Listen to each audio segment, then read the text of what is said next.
네, 반갑습니다. 우리 정리자로 서로 얼굴 보시면서 이렇게 인사합시다. 순종하면서 삽시다.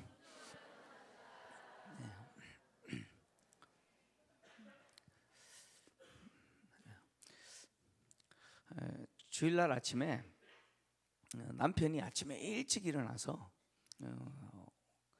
등산복 입고 나가요. 그랬더니 아내가 여보 어디 가? 그래요. 나 등산 가. 그러니까 그 아내가 하는 말이 주일날 아침에요. 여보 당신 담임 목사인데 어디 가? 당신 김포제일교회 담임 목사인데 주일날 어디 가? 그래요. 그런 일이 있어요 없어요? 없어야죠, 그죠? 주일날 아침에 담임 목사가 설교하기도 싫고 교회 가기도 싫고 짜증나고 그래서 등산복 입고 산에 가려고 나서면 안 되잖아요, 그죠? 네. 가정에서 자녀들을 양육하면서 간혹 이제 집안 일을 좀 시킬 때가 있잖아요, 그죠? 뭐 청소를 해라, 또 쓰레기를 좀 버리고 와라, 막 이러면 하기 싫어가지고, 하기 싫어가지고 그 하기 싫은 티를 오만상 내는 애들이 있죠. 하기 싫음에도 불구하고 그냥 겉으로는 내색이 하지 않고 그냥 하는 애가 있는 반면에 하기 싫은 걸 그냥 입으로 다 토해내고 그냥 행동으로 그냥 발로 툭툭 차고 그런 애들이 있어요, 그죠? 네. 참 부모의 입장에서는 하기 싫은 거 티내면서 투덜거리면서 하고 있는 그런 애들은 참 일시키기가 힘들어요. 일시키기가 힘들어요. 근데 결과적으로는 어차피 해야 돼요, 그죠? 어차피 다 해요. 하기 싫어도 어차피 다 해요.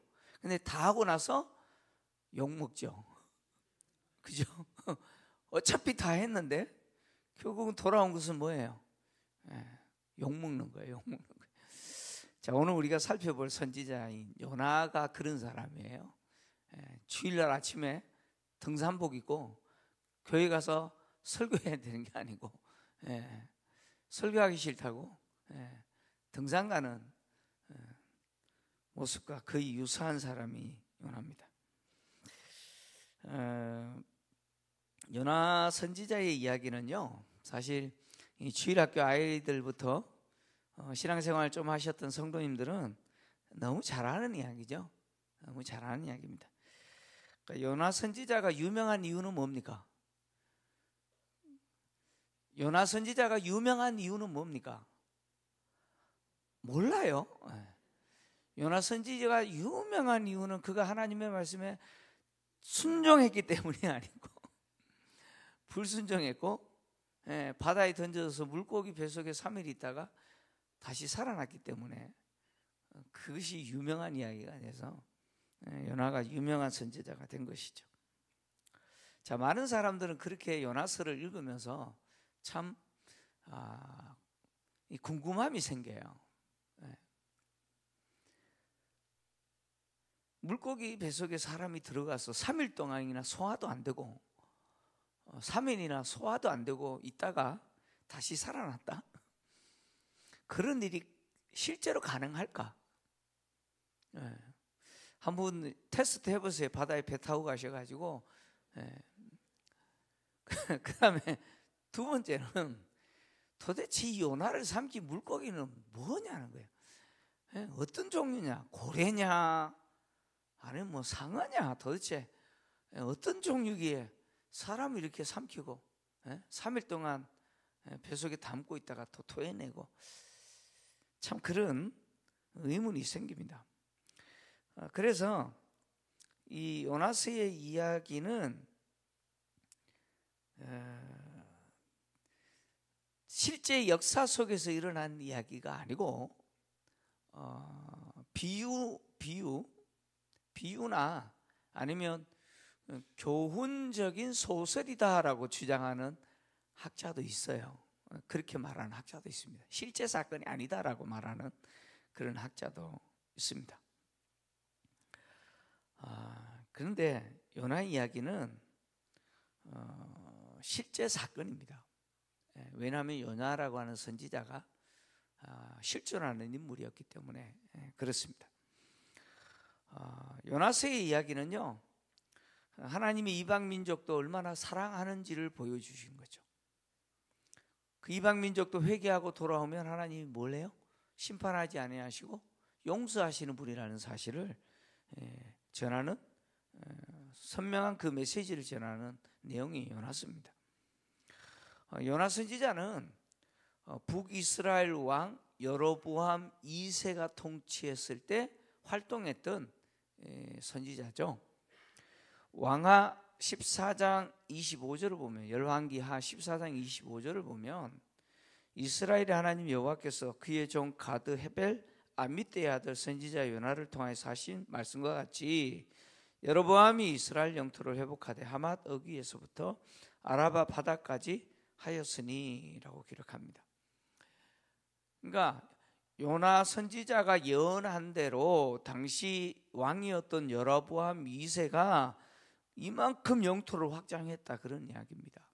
그러니까 북이스라엘 역사에서 여로보암 2세가 통치했던 42년의 기간은요, 가장 북이스라엘이 부강했던 기간이었습니다. 41년간의 기간인데 가장 부강했던 그런 번영을 누렸던 기간이었습니다.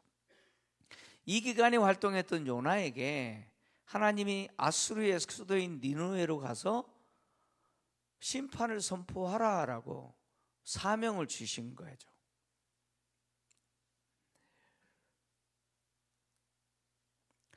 하나님이 요나를 니느웨로 보내서 심판을 선포하는, 외쳐라라고 하시잖아요. 심판을 선포하게 하신 것은 니느웨를 심판하시는 것이 목적이 아니고, 이 심판의 외침을 듣고 회개하고 돌아오면 용서하시는 것이 목적이에요. 나중에 요나가 이 이야기 또 해요. 내가 이럴 줄 알았습니다 그러잖아요. 그죠? 네. 그러니까 하나님이 심판하시기 위해서 요나를 보내려고 하는 게 아니고, 느헤 성 사람들이 회개하고 돌아오면 하나님이 용서하는 것이 목적이었습니다. 그런데 이 목적이 요나의 마음에 들어요, 안 들어요? 요나의 마음에 안 들어요. 하나님의 이 목적이 이 요나 선지자의 마음에는 너무 불편해요. 왜 하나님이 이러셔야 되는지 도대체 이해가 안 된다 그러면서. 그래서 요나는 니느웨로 가는 것을 포기하고 어디로 가기로 결정하냐면 다시스로 가기로 결정합니다. 그래서 니느웨의 반대 방향으로 다시스로 가기 위해서 요파 항구를 방문하고 마침 그곳으로 가는 배에 오르죠. 그 배를 타고 갑니다. 그 무역선이에요. 다시스는 어디냐? 많은 논란이 있습니다. 근데 통상적으로 스페인 남부 지역이다라고 보기도 합니다. 그리고 어떤 경우는 구약에서는 먼 곳이라고 하는 것을 표현하기 위해서 다시스라는 말을 사용하기도 했다라고 그렇게 학자들은 말하기도 합니다. 어쨌든 요나의 목적은 뭡니까? 죽어도 어디는 안 가요? 죽어도 어디는 안 가요? 니는 안 가요. 하나님이 무슨 짓을 하셔도 나는 죽어도 안 가겠다는 거예요. 그래서 다시스로 가려고 배를 탔는데, 그런 요나에게 하나님은 바다 위에 바람을 명하시고 큰 바람을 쏟으시죠. 그래서 광풍이 일어나게 합니다. 그래서 요나를 하여금 어디에 던져지게 만들어요? 바다에 던져지게 만듭니다. 그리고 미리 큰 물고기를 준비하시고 바다에 던져진 요나를 삼키게 하시고, 그리고 3일 동안 그 물고기 배 속에서 요나가 하나님께 기도하는 내용이 2장의 내용이에요. 어떤 학자는 회개 기도다라고 하고, 어떤 학자들은 이게 무슨 회개 기도냐라고 하는 분도 있어요. 그렇게 3일 동안 물고기 배 속에 있다가 또 하나님이 그 물고기에게 명하여서 육지에 토해라 그래요. 그래서 또 요나가 육지에 토해짐을 당하고 살았어요. 그러니까 물고기가 요나를 삼킨 것은 요나에게 있어서는 뭐예요? 구원 사건이죠. 이렇게 죽어도 내가 니느웨 안 가겠다는 요나를 하나님은 죽었다가 다시 살리신 거예요. 그죠? 죽였다가 다시 살리셨어요. 그럼 가야죠. 그죠? 죽었다 살았으니까 가야지. 그래서 두 번째 하나님이 말씀에 요나는 갑니다. 어쩔 수 없이 가는 거예요. 가고 싶겠어요? 안 가고 싶지만 가야 되는 거예요. 그렇게 가서 이제 외치는데, 이 니느웨라고 하는 성이 얼마나 여호와 앞에 큰 성인지 사흘 길을 걸어야 된다 그러잖아요. 그죠? 사흘 길을 걸을 만큼 큰 성이라 그랬어요. 근데 요나가 하루 동안 외쳐요. 그죠? 40일 후면 이 성을 심판하시리라. 하루 동안 외쳤습니다. 근데 하루 동안만 외쳤는데도 불구하고 니느웨 성에 놀라운 일들이 일어나기 시작합니다. 어떤 일이 일어납니까? 사람들이 하나님을 믿어요. 그리고 금식을 선포하고 높고 낮은 자들이 다 뭐예요? 굵은 베옷을 입고 회개하고 있어요. 그리고 이 소식이 누구 귀에 들어가냐면 왕의 귀에 들어가요. 그러자 왕이 왕자에서 내려와 가지고 동일하게 왕복을 벗고 굵은 베옷을 입고 어디에 앉아요? 제 위에 앉습니다. 회개하는 거죠. 그리고 왕과 그 신하들이, 대신들이죠, 조서를 내립니다. 니느웨 성 사람들에게 내린 조서가 뭡니까? 짐승이나 소떼나 양떼나 사람이나 아무것도 입에 대지 마라. 다시 말하면 먹지도 말고 물도 마시지 마라. 그리고 또 사람이든 짐승이든 굵은 베옷을 입고 어떻게 해야 되느냐? 하나님께 부르짖어 기도해라. 그리고 악한 길에서 돌이켜 떠나라. 이렇게 이야기합니다. 이렇게 하면 자신들을 향한 하나님의 그 심판, 그것이 하나님의 뜻인데 하나님이 뜻을 돌이키실 줄 어떻게 아냐는 거예요. 그죠? 이런 니느웨 성 사람들의 모습을 보고 하나님이 그 뜻을 돌이키셨어요. 뜻을 돌이키셨어요. 그래서 재앙을 내리지 않았습니다. 자, 니느웨 성이 망할지 안 망할지를 보고 있던 요나가 하나님이 뜻을 돌이키자 대노하죠. 그죠? 내가 이럴 줄 알았습니다. 그래서 내가 여기 안 오려고 했던 거 아닙니까? 하면서 차라리 죽여주십시오. 그러고 막 하나님께 땡깡을 부리죠. 그리고는 요나 입장에서는 그래도 뭔가 하나님이 뭘 하시지 않을까. 그래서 니느웨 성 동편에 초막 하나 짓고는 성이 어떻게 되나 이제 지켜보는데, 그 그늘에 앉은 요나에게 하나님이 박넝쿨을 준비하시죠. 그래서 요나에게 그늘을 제공해요. 그리고는 또 뭘 준비하시느냐? 벌레 한 마리를 준비하시죠. 벌레를 준비해서 그 박넝쿨을 다 갉아먹게 만드세요. 그리고 해 뜰 때쯤 뜨거운 동풍으로 하여금 요나에게 내리쬐게 하시고 요나로 하여금 혼미하게 만드시죠. 그랬더니 이 요나가 박넝쿨 말랐다고 하나님께 또 뭐예요? 또 데모해요. 죽여달라고. 그래서 하나님이 하시는 말씀이, 야, 네가 재배도 하지 않고 심지도 않는 이 박넝쿨을 때문에 이렇게 화를 내는데, 이게 이 박넝쿨도 네가 아꼈는데 라고 말씀하시면서, 이 박넝쿨 때문에 화내는 게 옳냐라고 그랬더니 요나가 하는 말이 뭐예요? 내가 죽어도 옳습니다라고 그러잖아요. 야, 이거 대단한 배짱이에요. 그랬더니 하시는 말씀이, 야, 네가 심지도 재배도 하지 않는 박넝쿨 그렇게 아꼈는데 이 니느웨 성에는 좌우를 분간하지 못하는 자 얼마가 있어요? 12만 명 있어요. 짐승도 많다는 거. 그들을 내가 아끼지 아니하겠느냐. 그리고 요나서는 끝납니다. 끝나요. 그 뒤에 어떤 이야기 있는지 몰라요. 자, 요나서의 내용을 보면요, 불순종하는 요나와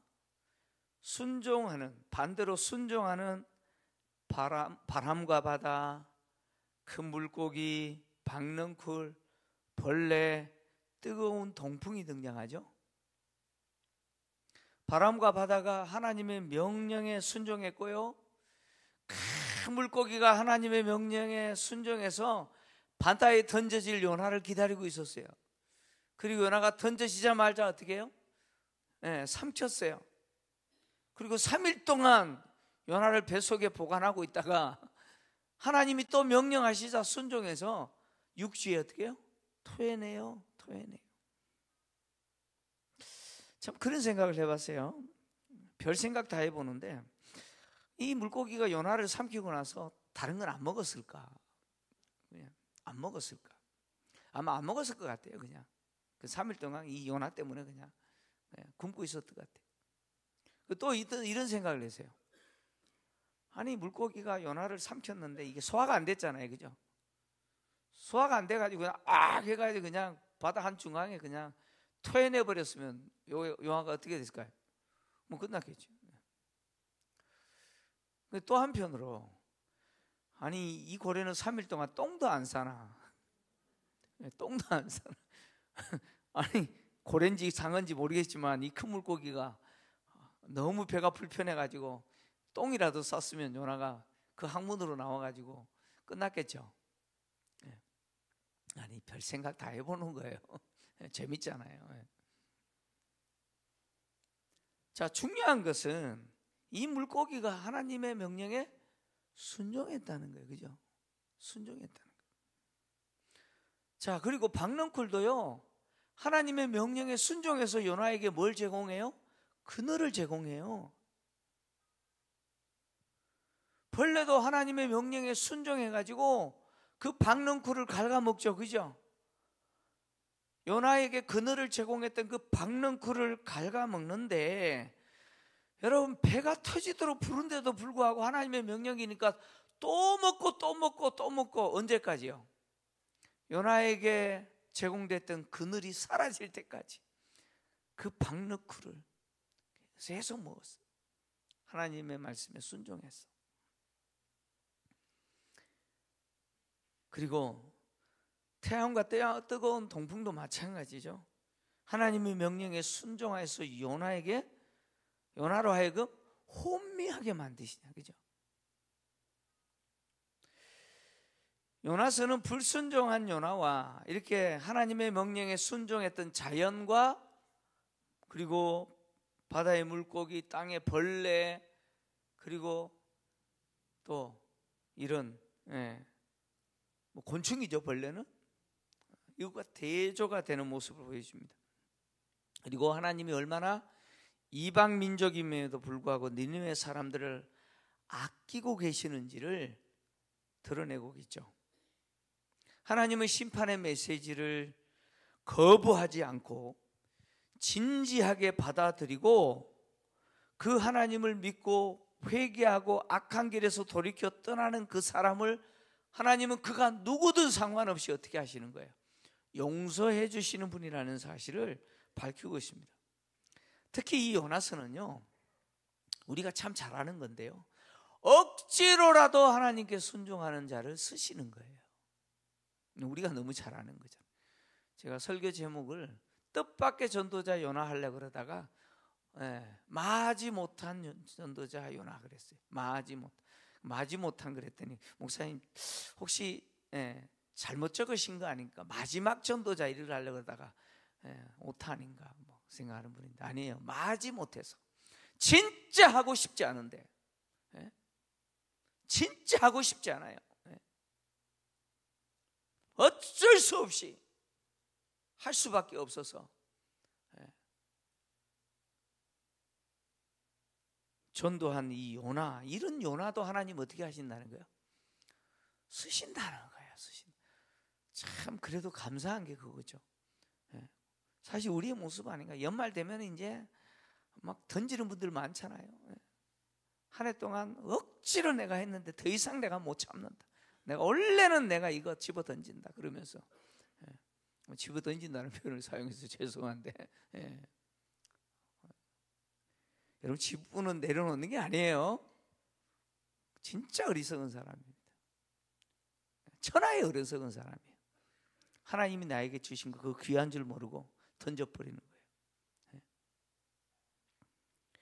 자, 이런 요나도 하나님이 사용하시고 이런 억지로라도 마지못해 하는 전도자라도 그 사람 입에서 나오는 그 메시지 진지하게 받아들이고 하나님께 회개하고 돌아오는 그 사람을 하나님 어떻게 해요? 살리신다는 거예요. 살리신다. 제가 전도 담당 목사로 5년 동안 이제 지방에 있는 교회를 섬길 때요, 제가 전도 담당이잖아요. 전도 담당이 맡은 교구는 들들 볶아야 돼요, 안 볶아야 돼요?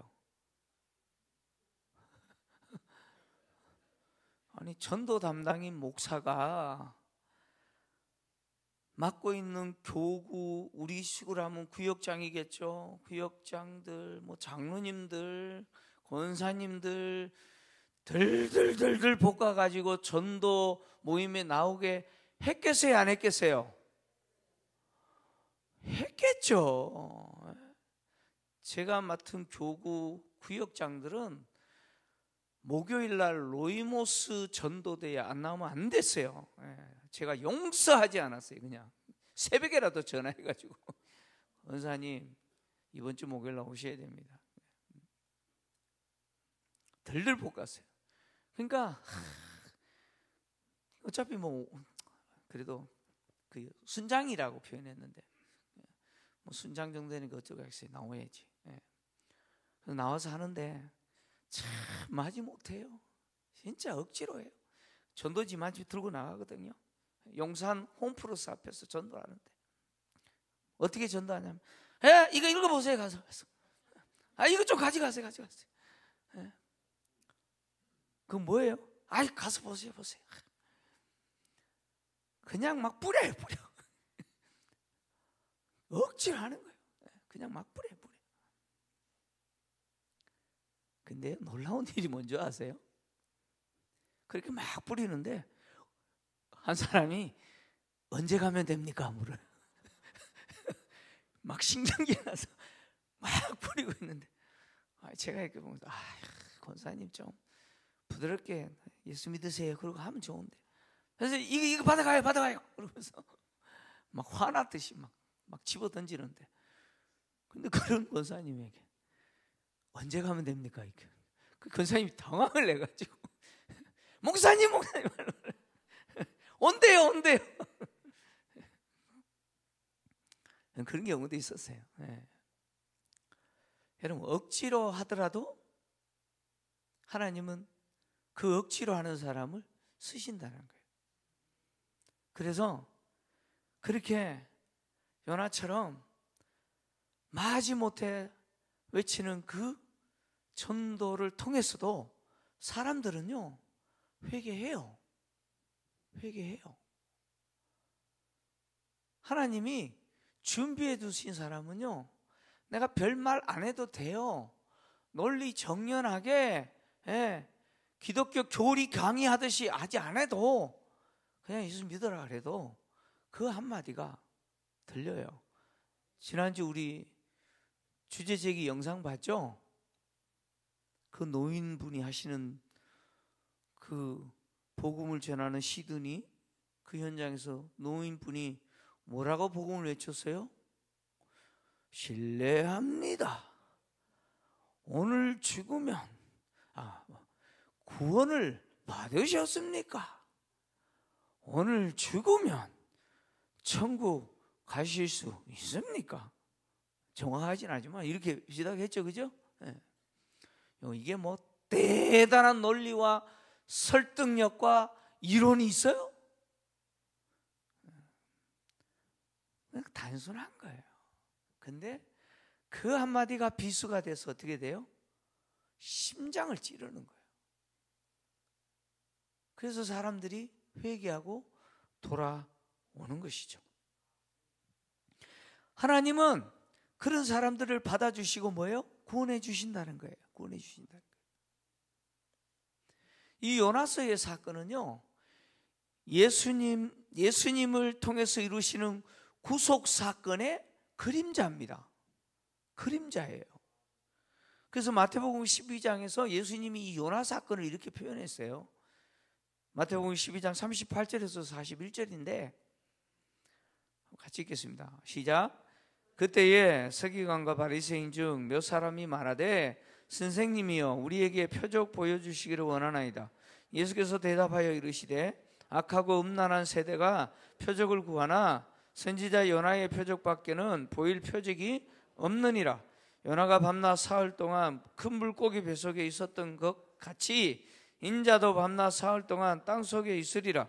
심판 때에 니느웨 사람들이 일어나 이 세대 사람을 정죄하리니 이는 그들이 요나의 전도를 듣고 회개하였음이거니와 요나보다 더 큰 이가 여기 있으며. 아멘. 예수님은 요나와 당신을 대조하시죠. 그리고 요나의 전도를 듣고 회개했던 니느웨 사람들과 예수님의 메시지를 선포지를 듣고도 거부하고 있는 그 세대 사람들과 대조하고 있죠. 요나는 비록 마지못해서 전도했잖아요. 그죠? 그런데도 불구하고 니느웨 사람들은 그 복음을 듣고 회개하고 돌아왔어요. 근데 예수님 시대 사람은 예수님이 얼마나 안타까운 마음으로, 그죠? 복음을 외쳤습니까? 그리고 예수님이 이렇게 복음을 외치신 것은 하나님의 뜻을 행하는 의미잖아요. 억지로 하는 게 아니고 뭐예요? 정말 자발적으로 순종하시고 충성하는 그런 헌신이었습니다. 그런 예수님이 복음을 외치는데도 불구하고 그 세대 사람들은 들어요, 안 들어요? 안 들어요. 안 들어요. 귀를 틀어막고 안 들어요. 돌아올 생각을 하지 않아요.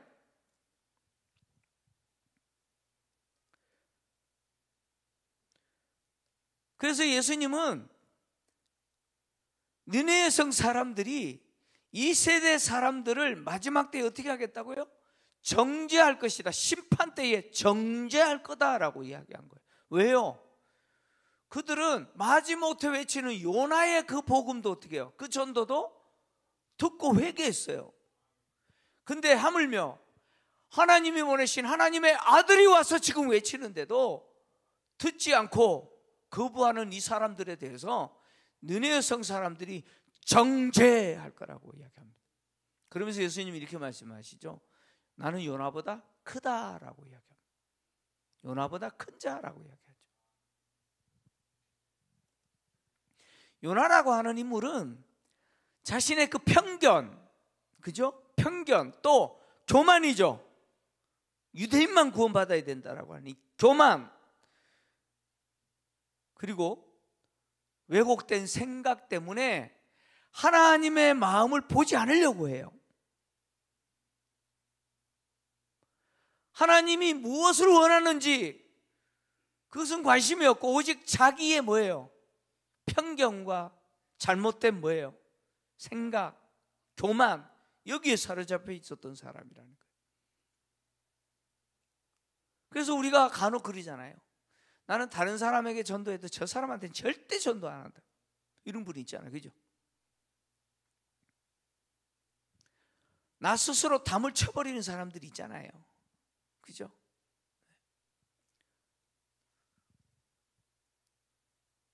근데 우리는 내가 지금 요나처럼 살고 있지 않는지를 보셔야 돼요. 보셔야 돼요. 내가 억지로 뭔가 하더라도 하나님은 그것을 통해서 일하시지만 하나님이 정말 우리에게 원하시는 것은 무엇입니까? 요나의 모습은 아니에요.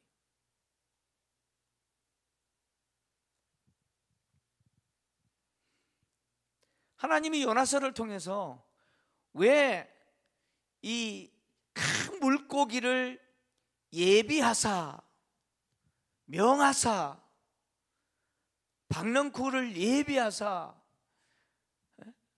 벌레를 명하사, 예비하사 이런 표현을 사용했는지 아십니까? 정말 하나님께 순종하면서 살아야 될 사람이 어떻게 보면 하나님께 순종하는 피조 세계와 곤충과 바다의 물고기보다 못한 삶을 살아가는 그런 모습을 보일 때가 많다는 거예요. 전도하자 해도 전도 안 해요. 기도합시다, 5일 기도합시다 해도 안 와요. 왜 안 옵니까?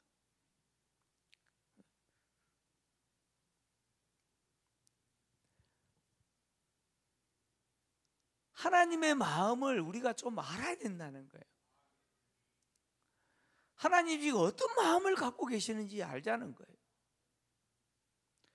하나님이 교회가 하는 이 행사를 통해서 뭘 원하실까요? 그런 생각도 해봤어요. 하나님이 불순종하는 요나 그냥 물에 수장시키시고 다른 사람 보내시지. 그럴 수 있잖아, 그죠? 어떻게 보면 우리가 때로는 우리의 편견과 또 교만과 나름대로 잘못된 그런 생각 속에 사로잡혀서 하나님의 마음과는 전혀 다른 하나님 뜻과는 정반대의 길을 우리가 갈 수 있지만, 그럼에도 불구하고 참 감사한 것은 하나님이 또 우리에게 기회를 주신다는 거예요. 그 두 번째 요나에게 말씀하신다라는 말이, 이 말이요 저한테는 너무 큰 은혜예요. 왜 내가 요나 같은 사람이거든. 하나님의 간절한 마음은 진짜 우리를 통해서 한 영혼이라도 더 살리는 거예요. 한 영혼이라도 더 살리는 거예요. 그것이 하나님의 마음이에요. 우리는 눈이 다쳐가지고 당장 눈앞에 있는 이것만 아끼잖아요, 그죠? 예? 호주머니에 있는 이 돈 사라진 거, 이거 아끼다가 사라졌다고 투덜거리고, 그죠? 요나가 그 그림막이 되었던 박넝쿨 사라졌다고 그것 때문에 짜증내고 화내고 하는 것처럼 우리도 그러고 있는 것이죠. 그런데 정말 하나님의 마음은 뭐예요? 그게 아니죠. 얼마나 앞뒤 좌우 분별 못하는 그 불쌍한 영혼들, 그들을 아끼시는 것이 누구의 마음이에요? 하나님의 마음이라는 거예요. 하나님 마음이에요. 그 하나님의 마음을 우리가 가져야 된다는 거예요. 가져야 된다. 그래야 우리가 섬기는 이 교회가 하나님이 원하시는 그 뜻을 이룰 수가 있는 거예요. 하나님이 가자라는 방향대로 갈 수 있는 거예요. 잘못하면 하나님은 이렇게 가야 된다 그러는데 우리는 자꾸 어디로 가야 돼요? 어디로 가고 있어요? 자꾸 다시스로 가려고 하고 있는 것이죠. 뜻밖의 전도자 요나라는 표현을 쓰고 싶었는데, 사실 요나의 이 모습도 뜻밖의 전도자예요. 왜요? 뜻밖이라고 하는 것은 생각할 수 없는 그거잖아요. 요나도 그런 사람 중에 하나이죠. 그런데 마지못한 전도자라고 표현한 것은 사실 우리가 그런 사람이기 때문에 그래요. 마지못해서 우리가 얼마나 전도하는 경우가 많습니까? 마지못해서 사역하기도 하고 섬기기도 하고. 사랑하는 성도 여러분, 즐거움을 합시다. 즐거움을 합시다. 즐거움을 합시다. 어차피 해야 할 일, 즐거움을 합시다. 이렇게 즐거움으로 순종하시는 성도님들 되시기를 주의 이름으로 축원합니다.